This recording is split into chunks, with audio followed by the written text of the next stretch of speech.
Good morning. It's so good to be with you. So, for the most part, Masses have kind of like a theme, and those themes come from the reading.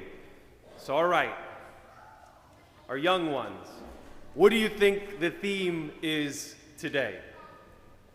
What do you think it is? You heard it a bunch of times in the reading, and right at the beginning of the gospel. Anyone? Who's brave? Come on. Go ahead. What's that? Close. Good try. Anyone else? Go ahead.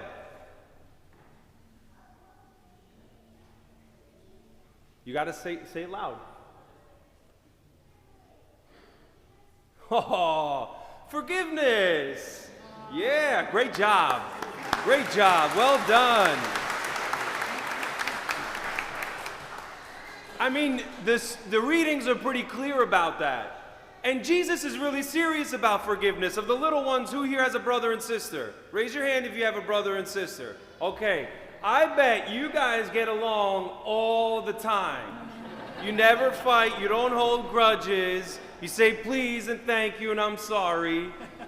It doesn't get any better when you're older.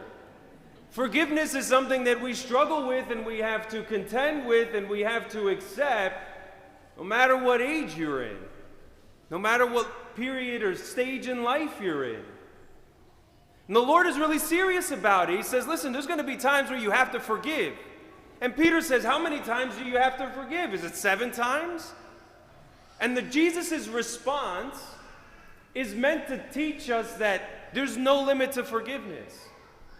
Here he says 70, other times he says 70 times 7. What he's saying is, you have to forgive. Even though it's so difficult. Even though we feel like we're losing. And trust me, I have 2 brothers and a sister. One of my brothers is a twin. He's the evil twin. Okay, I have the advantage. I'm the priest. But nonetheless, we got into fights. And it reminds me of this story of 2 brothers who went to go see a rabbi. And they wanted to settle this long-standing feud. The rabbi got the 2 to reconcile, finally. They reconciled their differences, they shook each other's hands, and as they were about to leave, the rabbi asked each one of them to make a wish for the other in honor of this Jewish New Year. So the first brother turned to the other brother and he said, I wish for you what you wish for me. At that, the second brother threw up his hands and he said, see, Rabbi, look, he's starting again. Friends, it's true that while most of us possess a benevolent spirit, when it comes to the well-being of others, we want the well-being of others. We want others to be happy. Things in life can make it difficult for that to happen all the time or as frequently as we want. Forgiveness can seem, for many of us, too far or too tedious a task or a destination to travel to. This story would be funny if it weren't true. There was a story of a father and a son who became estranged, meaning that they didn't talk for a long, long time. The son ran away and the father set out to find the son. He searched for months to no avail. Finally, in a last desperate effort to find his son, the father put an ad in a Madrid newspaper.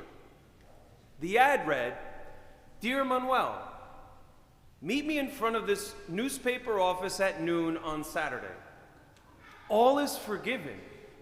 I love you, your father. Believe it or not, that Saturday morning, 800 Manuels showed up looking for forgiveness and love from their fathers. When we really take an honest look in our hearts, I believe that forgiveness is something that we long to receive and we hope to share with others. But we can't deny that the fallout and the many forms of violence, hatred, and injustice that take place, that wreck us. And this is what we hear in our first reading. God is acknowledging the difficulty in life. To be honest, I don't think anyone here is foreign to the experience of hardship, bitterness, rage even. What's worse, the darkness that comes with the pain of betrayal, the darkness that accompanies wrath and anger and vengeance. Not only does it twist and torment our minds and our spirit, but it affects our bodies. And in a strange way, we begin to prefer that to the possibility of reconciliation, because that becomes who we are. That dark space becomes our form of peace, where the status quo of perpetual victimhood becomes comforting. It's their fault, not mine. He slighted me, wasn't mine.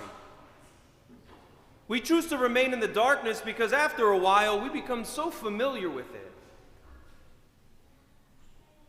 We want to rebel against the light.